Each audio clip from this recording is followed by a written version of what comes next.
You ask Tiger to solve. This deals with linear equations with one unknown. The final result is p equals 37/40. Let's solve it step by step.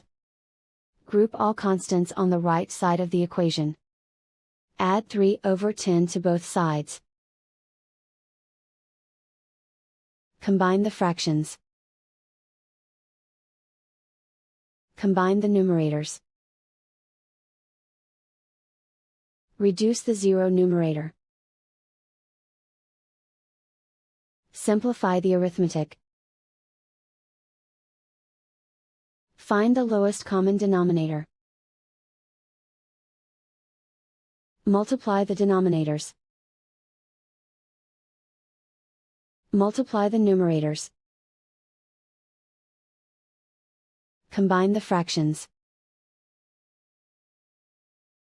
Combine the numerators.